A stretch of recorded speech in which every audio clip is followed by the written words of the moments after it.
नमस्कार, target with करण में आपका स्वागत है। आज के इस वीडियो से हम पढ़ना शुरू करेंगे जनवरी 2022 हरियाणा करंट अफेयर्स को। आपको पता है आगे आपका सीईटी का एग्ज़ाम होगा ग्रुप डी और ग्रुप सी के लिए। संभवतः एग्ज़ाम जून में या जुलाई अगस्त के अंदर ये एग्ज़ाम है, ये खिंच सकता है आपका। परंतु यही आपके पास 3-4 महीने हैं जिनमें आप अच्छे से इसकी तैयारी कर सकते हैं। वैसे तो मैंने कल एक पढ़ा था नोटिस जिसमें लिखा था कि ग्रुप डी के लिए जो सीईटी होगा वो 17 से 19 जून तक है, वो हरियाणा सरकार या एचएसएससी है वो करवा सकती है, ठीक है ना। परंतु ये सोर्स होते हैं, ये इतने ऑथेंटिक नहीं होते हैं, तो कुछ कहा नहीं जा सकता।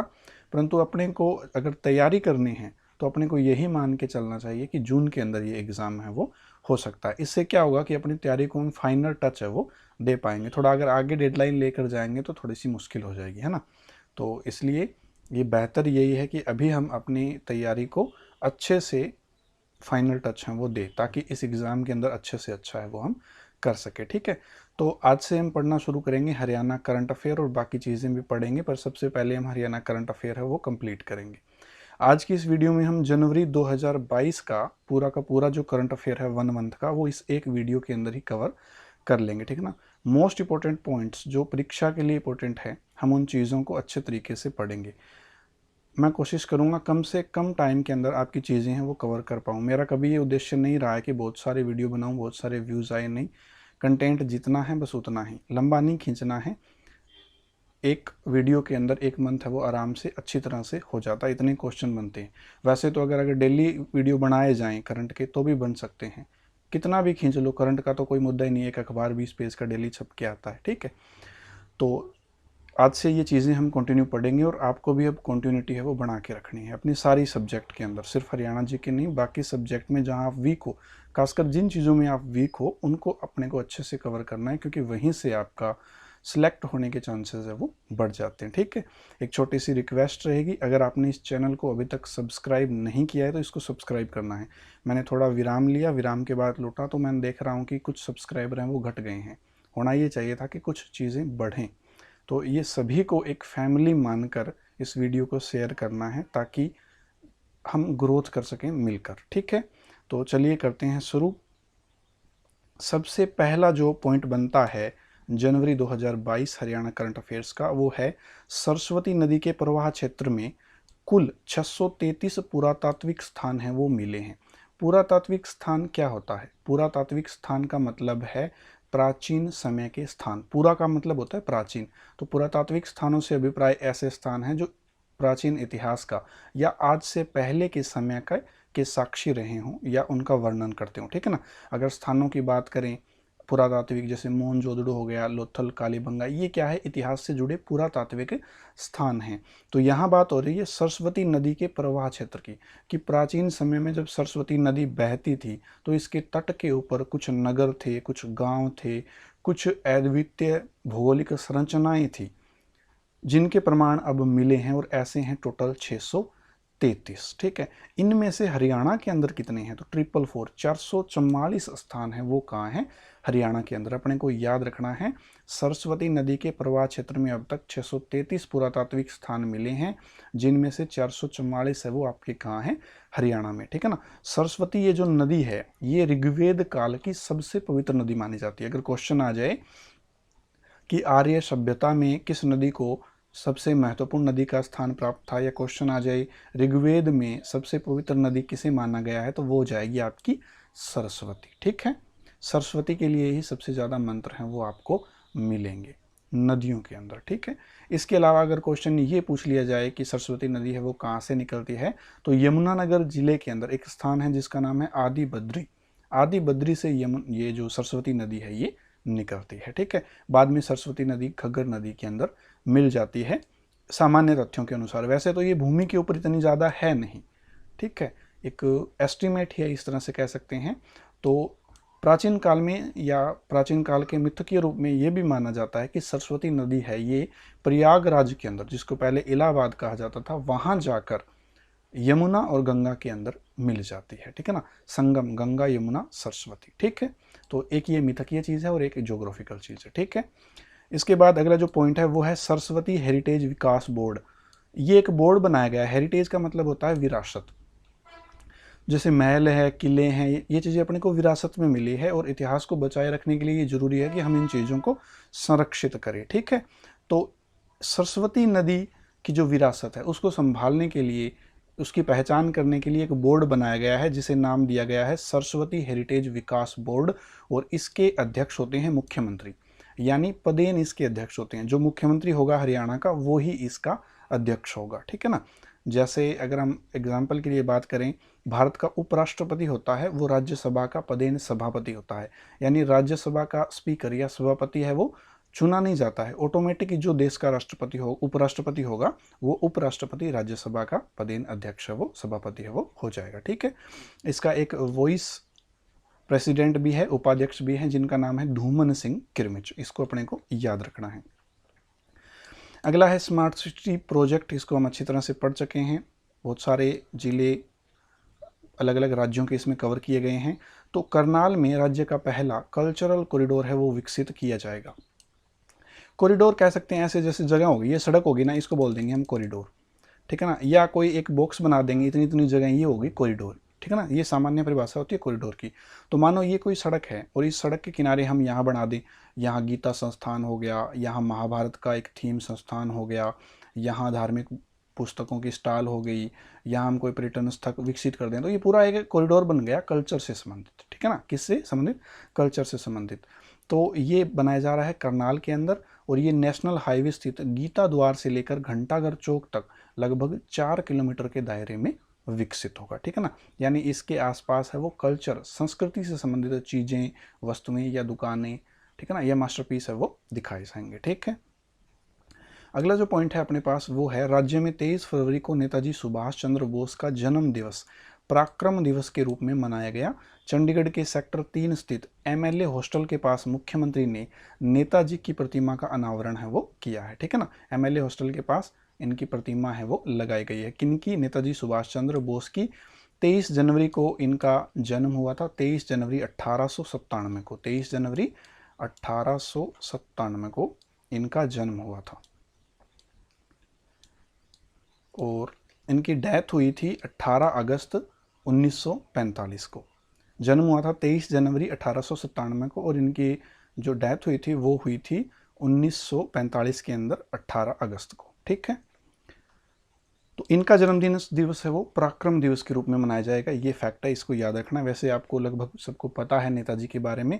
भारतीय स्वतंत्रता संग्राम के एक बड़े सेनानी रहे हैं। आज़ाद हिंद सरकार और आज़ाद हिंद सेना के गठन में उनका महत्वपूर्ण स्थान रहा है। ठीक है ना, त्रिपुरी अधिवेशन के अध्यक्ष भी रहे हैं और 1939 में उन्होंने कांग्रेस से अलग होकर फॉरवर्ड ब्लॉक के नाम से एक अपनी अलग पार्टी, अपना संगठन है वो बनाया था। ठीक है ना, और जापान की सहायता लेकर वो एक सैनिक संगठन के द्वारा ब्रिटिश राज से लड़ रहे थे और एक दुर्घटना में ऐसा माना जाता है। ठीक है ना, ये बड़ा संदेहास्पद है।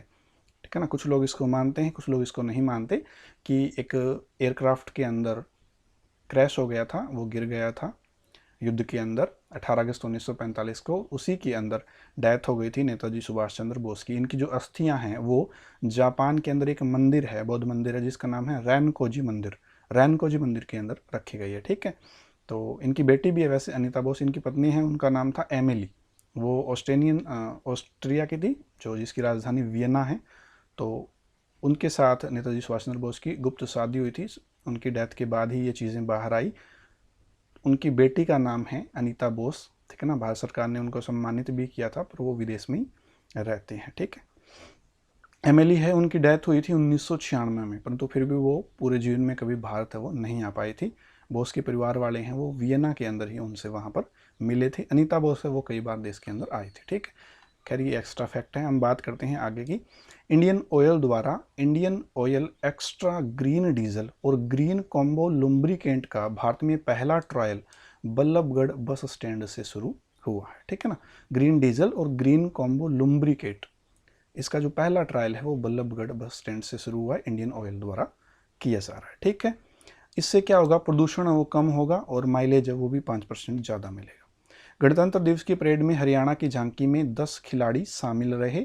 जो परेड के अंदर राजपथ पर निकाली जाती है गणतंत्र दिवस पर, उसमें 10 खिलाड़ी इस बार हरियाणा की झांकी में शामिल थे। चीफ मिनिस्टर ने घोषणा की है, इसके अनुसार राज्य सरकार प्रतिवर्ष युवाओं को एडवेंचर स्पोर्ट्स की ट्रेनिंग देगी। हर साल 1000 युवाओं को ये ट्रेनिंग होगी। एडवेंचर स्पोर्ट्स हुआ, जैसे पैराग्लाइडिंग हो गया, ठीक है ना, आकाश में गुब्बारे से के साथ वो उड़ते हैं, ठीक है ना, तो बहुत सारी इस तरह की चीज़ें हैं वो एडवेंचर स्पोर्ट्स के अंदर आती है। और हर वर्ष सरकार है वो 1000 बच्चों को इसकी ट्रेनिंग है वो देगी। वैसे भी बेरोजगारी में हम टॉप हैं ना, हर बार जब भी आंकड़े आते हैं हरियाणा नंबर वन हरियाणा, पहले ऐड आती थी किसी और चीज़ के बारे में। तो प्रधानमंत्री नरेंद्र मोदी ने वीडियो कॉन्फ्रेंसिंग के माध्यम से 21 राज्यों के 29 बच्चों को प्रधानमंत्री राष्ट्रीय बाल पुरस्कार से सम्मानित किया। इनमें सिरसा जिले के छात्र तनीष सेठी को पशु मोल ऐप बनाने के लिए यह पुरस्कार है वो दिया गया है, ठीक है ना।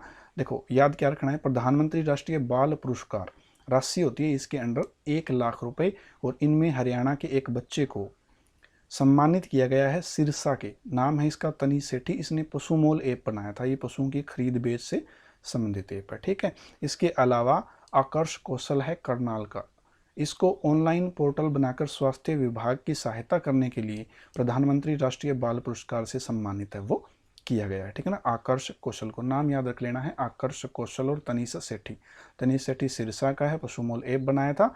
और आकर्ष ने क्या किया था कि जो हेल्थ डिपार्टमेंट है इसकी मदद की थी ऑनलाइन पोर्टल बनाकर। तो इन दोनों को राष्ट्रीय प्रधानमंत्री बाल पुरस्कार से सम्मानित किया गया है, जिसकी राशि है 1,00,000 रुपए। 21 राज्यों के 29 बच्चों को इस दिन प्रधानमंत्री ने वर्चुअल कार्यक्रम के अंदर ये पुरस्कार है वो दिया था। एग्जैक्ट जो संख्या है ना वो अलग है, वो ज़्यादा है बच्चों की, उस दिन कार्यक्रम में इतने बच्चों को दिया गया था। अगला जो पॉइंट है अपने पास वो है अंतर्राष्ट्रीय गीता महोत्सव देश का सबसे लंबा चलने वाला सिंगल यूज प्लास्टिक मुक्त आयोजन बना है। पढ़ेंगे हम इसके बारे में फरवरी में डिटेल से। यहाँ अपने को यही याद रखना है, सबसे लंबा चलने वाला सिंगल यूज प्लास्टिक मुक्त आयोजन बना है कौन?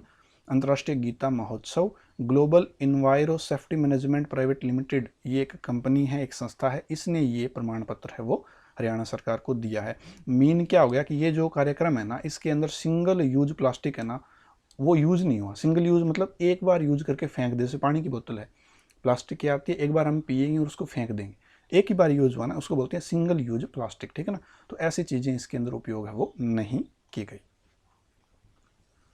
मारा गांव जगमग योजना के तहत 26 जनवरी तक यानी गणतंत्र दिवस तक 5,569 गांव हैं वो कवर किए गए थे। और ये योजना आरंभ की गई थी 1 जुलाई 2015।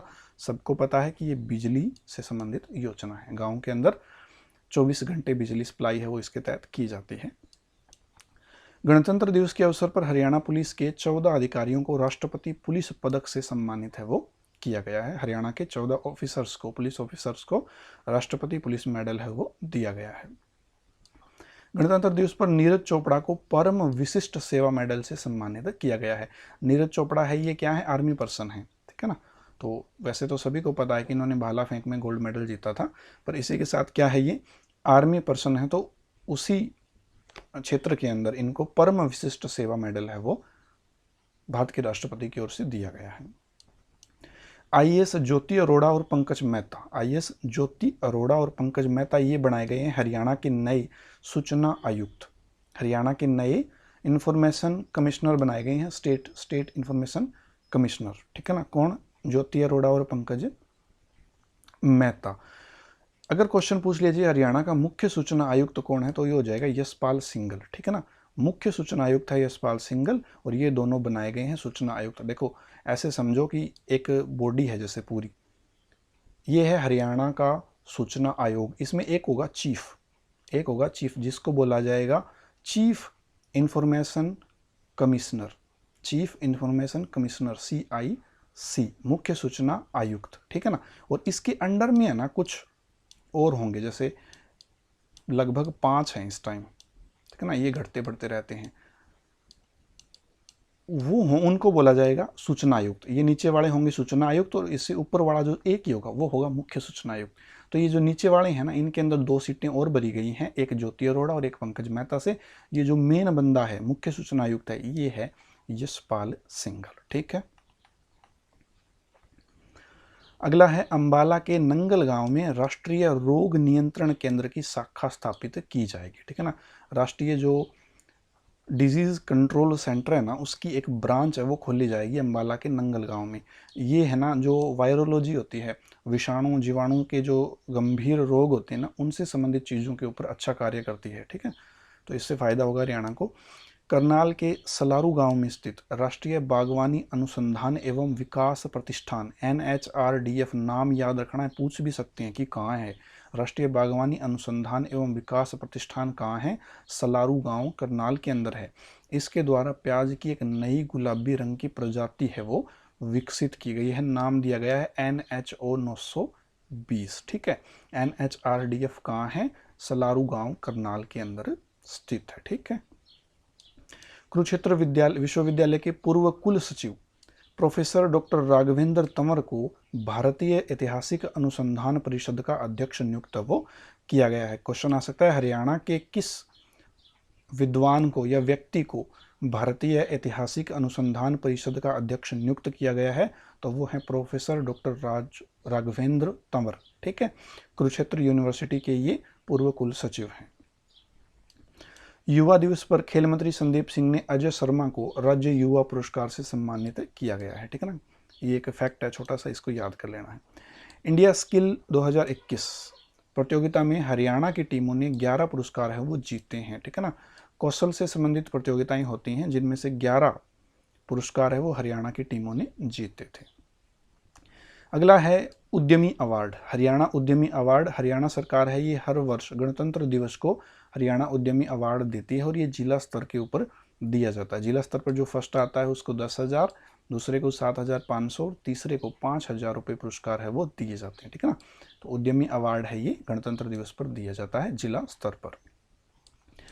हरियाणा के गुरुग्राम में हेली हब बनाया जाएगा, ये घोषणा की थी डिप्टी सीएम ने, सरकार ने कह सकते हैं, सरकार ने की थी। हेली हब का मतलब क्या हो गया कि यहाँ पर जो एविएशन है, हवाई जहाज हैं, हेलीकॉप्टर हैं, इनका कार्गो बनाया जाएगा, इनकी मरम्मत की चीज़ें हैं वो बनाई जाएंगी, इनके स्टॉपेज हैं वो बनाए जाएंगे। ठीक है ना, हेलीकॉप्टर इंडस्ट्री या कह सकते हैं एविएशन इंडस्ट्री है वो गुड़गांव के अंदर विकसित की जाएगी। डॉक्टर विजय कुमार है HAU से जुड़े हुए, हरियाणा एग्रीकल्चर यूनिवर्सिटी हिसार से जुड़े हैं। इनके रिसर्च पेपर इन्होंने पब्लिश किए थे अलग अलग जर्नल में। इनके लिए इनको doctor Rajendra Prasad excellence scientist award से सम्मानित है वो किया गया है। ठीक है, अगला जो पॉइंट है, गुरुग्राम जिले के नरेंद्र कुमार ने अफ्रीका की सबसे ऊंची चोटी कौन सी है? Mount Kilimanjaro. अफ्रीका की सबसे ऊंची चोटी है वो कौन सी है? Mount Kilimanjaro. इसको फतेह किया है नरेंद्र कुमार ने। ये गुरुग्राम जिले के हैं और विशेष बात क्या है कि 5 दिन में 2 बार इन्होंने चढ़ाई करके इसके ऊपर एक नया विश्व रिकॉर्ड है वो कायम किया है। हरियाणा उर्दू अकादमी है, इसके द्वारा कुरुक्षेत्र के प्रोफेसर हिम्मत सिंह सिन्हा और पानीपत के डॉक्टर कुमार पानीपति को फक्र हरियाणा पुरस्कार है ये दिया जाएगा। ठीक है, 2019 का है वो प्रोफेसर हिम्मत सिन्हा को मिलेगा और 2020 का है वो आपको डॉक्टर कुमार पानीपति को है वो दिया जाएगा। ठीक है, फक्र हरियाणा कौन सी अकेडमी पुरस्कार देती है? हरियाणा उर्दू अकेडमी है वो पुरस्कार देती है। इसकी राशि है वो है 5 लाख रुपए, इसकी राशि है वो 5 लाख रुपए है। ठीक है, तो फक्र हरियाणा और हाली पुरस्कार, ये दोनों पुरस्कार ये हरियाणा की उर्दू अकादमी है वो देती है। इसके बाद आ जाओ हाली सम्मान। ठीक है ना, इसी के अंदर हाली पुरस्कार या हाली सम्मान, इसकी राशि है 3 लाख रुपए है। 2019 का ये मिलेगा डॉक्टर कमरुद्दीन जोकिर को जो मेवात के हैं, और 2020 का मिलेगा कृष्ण कुमार तूर को जो धर्मशाला के अंदर रहते हैं। धर्मशाला एक जगह है हिमाचल प्रदेश के अंदर। ठीक है, वहां पर ये रहते हैं। धर्मशाला में और भी कौन रहते हैं? धर्मशाला में तिब्बत की जो निर्वासित सरकार है वो रहती है। चीन ने तिब्बत को कब्जा लिया था तो वहाँ की जो सरकार है वो दलाई लामा के साथ भागकर भारत में आ गई थी और अब वो धर्मशाला के अंदर रहती है। गणतंत्र दिवस पर मुख्यमंत्री ने अंबाला तथा राज्यपाल ने पंचकूला में ध्वज फहराया। मोस्ट इंपोर्टेंट क्वेश्चन है, इसको याद रखना है। 26 जनवरी पर मुख्यमंत्री ने ध्वज वो कहाँ फहराया था? अंबाला के अंदर, और राज्यपाल ने कहाँ फहराया था? पंचकूला के अंदर। दोनों ही ऊपर के हैं। ठीक है ना, सबसे ऊपर देखें तो पंचकूला और उसके नीचे अंबाला, सबसे ऊपर राज्य में राज्यपाल, उसके नीचे मुख्यमंत्री। हिसार जिले को थोक व्यापार केंद्र के रूप में विकसित है वो किया जाएगा। हरियाणा सरकार ने 2022 को सुशासन अंत्योदय उत्थान वर्ष के रूप में मनाने का निर्णय किया है। ये भी अपने को याद रखना है, मोस्ट इंपॉर्टेंट है। सुशासन अंत्योदय उत्थान, अंत्योदय, अंत्योदय क्या होता है? समाज का सबसे निचला वर्ग, चाहे वो आय में हो, चाहे वो सामाजिक श्रेणी के आधार पर लोग उसकी मानते हो, किन्हीं भी कारणों से जो समाज का निचला वर्ग है उसको आगे बढ़ाना, यही है अंत्योदय, अंतिम का उदय, ठीक है ना। तो सुशासन अंत्योदय उत्थान वर्ष है वो बनाया जाएगा हरियाणा में 2022, ठीक है। फरीदाबाद के एशियन अस्पताल ने राज्य में पहले हार्ट ट्रांसप्लांट का दावा किया है। एशियन अस्पताल है फरीदाबाद में, इसने कहा है कि हमने हरियाणा का पहला हार्ट ट्रांसप्लांट है वो किया है, और ये दावा किया गया है।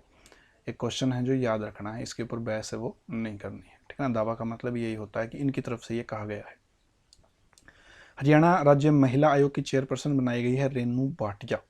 रेनू भाटिया है वो हरियाणा राज्य महिला आयोग की चेयरपर्सन बनाई गई है। वाइस चेयरपर्सन है प्रीति भारद्वाज, जो थोड़े दिन पहले तक ये संभाल रही थी अंतरिम रूप से, ठीक है। तो हरियाणा महिला आयोग की चेयरपर्सन है रेनू भाटिया और वाइस चेयरपर्सन है प्रीति भारद्वाज। हरियाणा संस्कृत अकादमी की एक पत्रिका आती है जिसका नाम है हरि प्रभा। इसको यूजीसी ने अपनी संस्कृत जर्नल की सूची में शामिल कर लिया है। यूजीसी क्या है? यूनिवर्सिटी ग्रांट कमीशन, विश्वविद्यालय अनुदान आयोग। ये सबसे बड़ी बॉडी होती है यूनिवर्सिटीज़ की भारत के अंदर, ठीक है ना। यूनिवर्सिटीज़ को मान्यता देना, उनको रेगुलेट करना, ये इसके अंडर में आता है। तो जब आप असिस्टेंट प्रोफेसर बनने के लिए जाते हैं, जब आप लेक्चरर के लिए आवेदन करते हैं, इंटरव्यू वगैरह होते हैं, तो आपको वहाँ पर जो आपके रिसर्च पेपर पब्लिश होते हैं जर्नल्स के अंदर, उनके नंबर मिलते हैं, ठीक है ना। फिक्स होता है, जैसे एक रिसर्च पेपर के 2 नंबर है, 4 नंबर है, 2 के 3, ऐसे इस तरह से। तो एग्जैक्टली होता क्या था कि तरह तरह के जर्नल है वो शुरू हो गए। जैसे मैंने खुद का जर्नल शुरू कर दिया, लाओ ये 1500 रुपये दो, मैं छाप दूंगा, मेरा क्या लगता है, और उसको 2 नंबर मिल गए।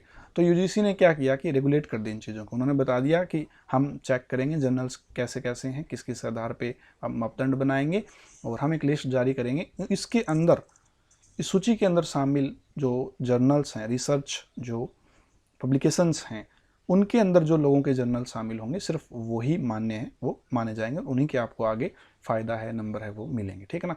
तो उस सूची के अंदर शामिल हो गई है हरि प्रभा, हरियाणा संस्कृत अकादमी की पत्रिका, और हिंदी अकादमी की पत्रिका है हरिगंधा, ठीक है। हरियाणा पुलिस को उसके ध्वज और गठन चिन्ह के लिए प्रेसिडेंट कलर पुरस्कार है वो दिया गया है। प्रेसिडेंट कलर पुरस्कार, राष्ट्रपति कलर पुरस्कार है वो दिया गया है हरियाणा पुलिस को उसके ध्वज और गठन चिन्ह के लिए। लुवास, लाला लाजपत राय पशु विश्वविद्यालय, जो पशु चिकित्सा विश्वविद्यालय है हिसार के अंदर, इसका वाइस चांसलर बनाया गया है डॉक्टर विनोद कुमार को, याद रखना है। वीसी, लुवास का वीसी कौन है? Doctor Vinod Kumar. National dairy research institute NDRI Karnal के अंदर है। भारत की सभी दुधारू पशुओं की नस्लों की दुग्ध देहिक कोशिकाओं की गणना करेगा, सोमेटिक जो सेल्स है इनकी गणना करेगा NDRI करनाल। करनाल को ला जूरी स्पेशल मेंशन अवार्ड से सम्मानित किया गया है इसकी अच्छी सड़कों के लिए। ये शॉर्ट है, इनके अंदर अपने को ज़्यादा डिटेल में जाना, बस याद रखना है ऐसे। पद्मश्री पुरस्कार मोस्ट इंपॉर्टेंट है, याद रखना है। इस वर्ष किसको दिए जा रहे हैं? नीरज चोपड़ा को, अपने को पता है, भाला फेंक के खिलाड़ी हैं। सुमित अंतिल है, ये भी खिलाड़ी हैं। ओम प्रकाश गांधी, इनको समाज सेवा के लिए। मोतीलाल मदान को विज्ञान व तकनीकी क्षेत्र के लिए। और राघवेंद्र तंवर, ये देखो अभी पीछे जो हमने बात की थी ना, ऐतिहासिक अनुसंधान परिषद के अध्यक्ष चुने गए हैं। तो साहित्य व शिक्षा के लिए इन 5 को पद्मश्री पुरस्कार है वो इन क्षेत्रों में दिए गए हैं, ठीक है। इसके बाद जो अपना अगला पॉइंट है वो है हिसार जिले में विश्व का पहला सौर ऊर्जा संचालित हब है वो बनाया जाएगा। किससे संबंधित? एविएशन से संबंधित, ठीक है ना। वैसे तो सौर ऊर्जा के बहुत सारे प्लांट्स हैं भारत के अंदर, परंतु दुनिया का, भारत का नहीं दुनिया का भी पहला ऐसा सौर ऊर्जा संचालित हब इंडस्ट्री क्षेत्र विकसित किया जाएगा जो एविएशन से संबंधित होगा, ठीक है। इसके बाद हम बात करेंगे रोहतक की उन्नति हुड्डा ने ओडिशा ओपन बैडमिंटन टूर्नामेंट में महिला एकल खिताब है वो जीता है, ठीक है। तो ये आज के मोस्ट इंपॉर्टेंट क्वेश्चन थे, जिससे अपना जनवरी 2022 का जो चैप्टर है करंट अफेयर का वो कंप्लीट हो गया है। अगले वीडियो में हम पढ़ेंगे फरवरी 2022 के हरियाणा करंट अफेयर्स। तब तक के लिए आप सभी का बहुत बहुत धन्यवाद।